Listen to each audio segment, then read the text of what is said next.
Katzcradul here. I've got some beautiful French bread that's about to go in the oven. In fact, Paladin Prep will step back a bit. Oh, let me take this foil out of here. That was for some toast earlier. I'm going to go ahead and throw my 2 ice cubes in the bottom of my tray to create steam to make a crispy crust of my French bread. And if you, well, I'll post a link to my French bread video. But I've had a lot of people who are talking about soup. They're ready for me to make soup. I just haven't gotten the mood because it hasn't gotten cold enough here. I've got a small pan on the stove. I'm going to put a little bit of olive oil in there. You can use margarine. You can use bacon drippings. I'm going to make a lovely cream of tomato soup tonight. If you put your cold oil into a hot pan, whatever you're cooking won't stick. So here's about a half of a medium onion, about 5 cloves of garlic. This will rival any gourmet tomato soup you've tasted out, any deli soup. It's delicious. You can alter it. It's very forgiving. So I'm starting with the garlic and onion. I'm going to let those saute for just a minute. Pardon me, the star of the show is home canned tomatoes. Now what I typically would have done was use a quart of just pureed tomatoes or tomato sauce and a pint of diced tomatoes. But I'm out of tomato sauce. I didn't do very much of that this year. So I'm going to use a quart of tomatoes and a pint of tomatoes. That's about enough for the 3 of us for dinner. So you're going to get a lot of sizzling in that if you don't back up. So those are my tomato products. You can use, if you don't have a garden, you can use tomatoes you buy at the grocery store. It just doesn't matter. If you like it completely smooth, then the end you can either blend it up in a blender or use an immersion blender. We like ours kind of chunky. So if it's too chunky, I may use an immersion blender. So these are the star of the show. This is completely a pantry meal because I can make it with my home canned tomatoes. I can make it with using my dehydrated onion. I can also use my freeze-dried garlic or homemade garlic powder. This was made for me by 255 Sage. It's absolutely spectacular. I'm also going to use a dash of cayenne pepper. I uploaded a video yesterday where I made that. I am going to use fresh basil that I preserved from my garden. I'll also post a link to that video of how I preserve my home basil. But you certainly could use homegrown dried basil or even commercially prepared dried basil. And then I'll finish it off with a little bit of evaporated milk. If you want to use a liquid half and half or cream, you certainly can. But since I'm trying to show you how to make this a pantry meal, I'm going to use the evaporated milk, which is absolutely lovely in soups in my opinion. So always start with some good olive oil. And you want to get your onions and your garlic pretty wilted. You want them translucent. And the reason for that being, and I've heard people say, oh, you know, I don't like my onions being crisp in my spaghetti sauce, and I don't know why.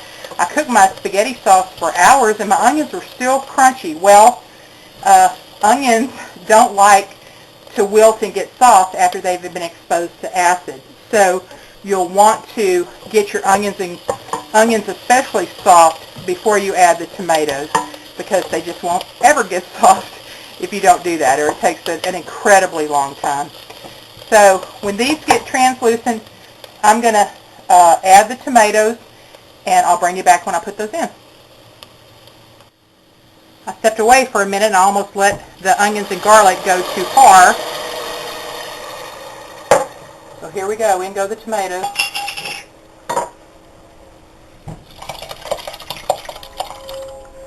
All right.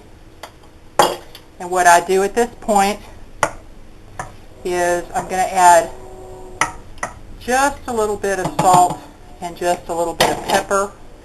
Let me grab that.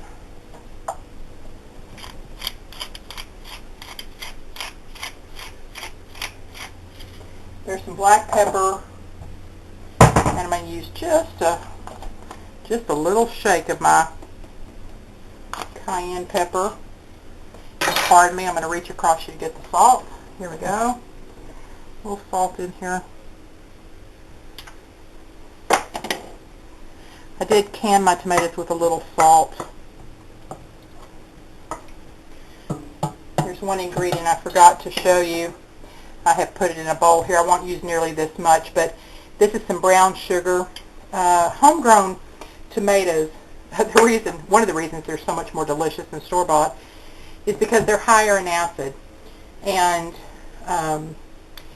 sometimes when you cook just tomatoes by themselves, they have quite a bite. And so you can counteract that a little bit with the brown sugar. The other thing is, when you're canning tomatoes, it recommends that you add some lemon juice to it. So they're just a little bit tart, but the brown sugar, just a little bit of brown sugar will counteract that.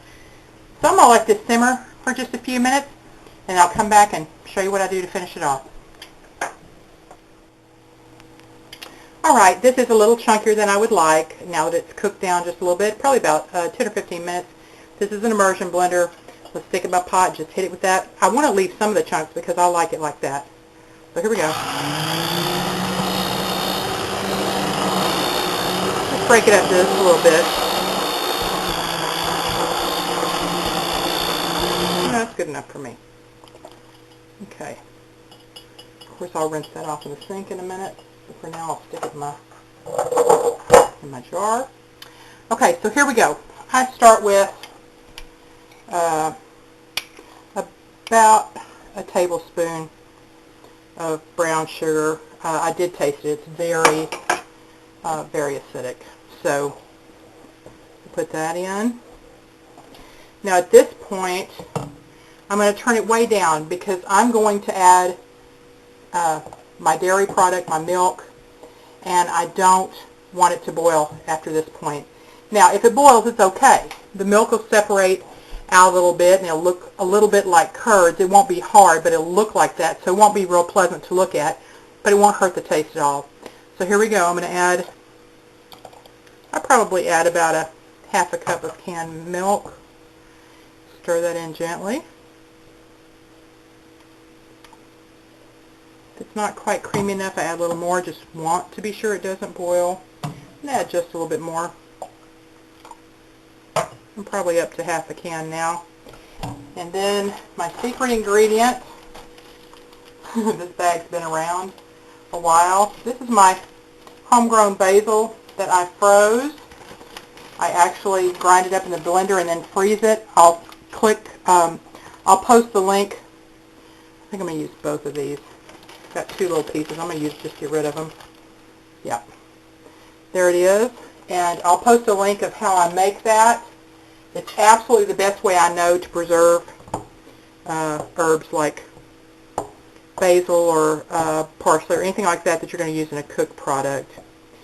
So I'm just going to wait for those to kind of, it only takes a second for those little basil chunks to break up. You can see it's already breaking up now.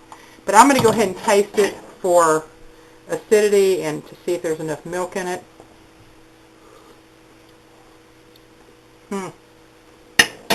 Still much too tart. So I'm going to go again. Probably about 2 tablespoons total now. But really, it's unpleasant. It's unpleasant unless you get the pH right on this soup. Let me rinse my spoon. I'm going to try it one more time.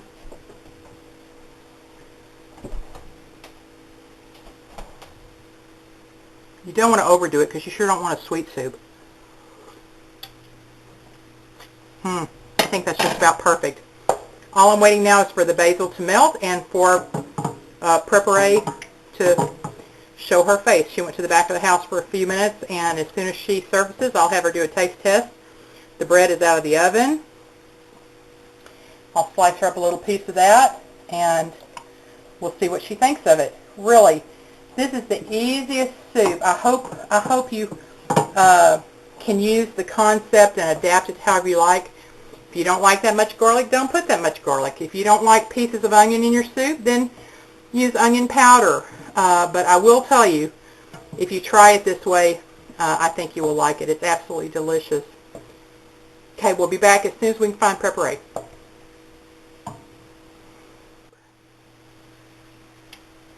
All right, we found pepper, my official taste tester.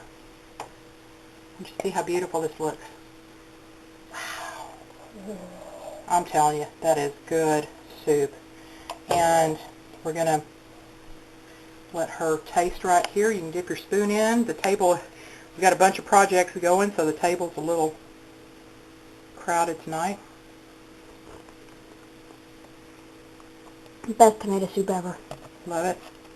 Awesome. Okay, here's your piece of buttered French bread. Why don't you give a little taste of that? That's always good to dunk in the soup too. How's the bread taste? It's great. Awesome. Okay, well there you have it. Delicious homemade tomato soup. Grow and can your own tomatoes. It makes the best soup ever. No preservatives, no chemicals, no artificial fertilizer. Wow. Good stuff. Thanks a lot, Prepper A and Paladin Prepper. I appreciate your help. We're going to sit down to a nice hot bowl of soup. Katzcradul. Happy New Year, everyone. Forgot to say that. Happy New Year.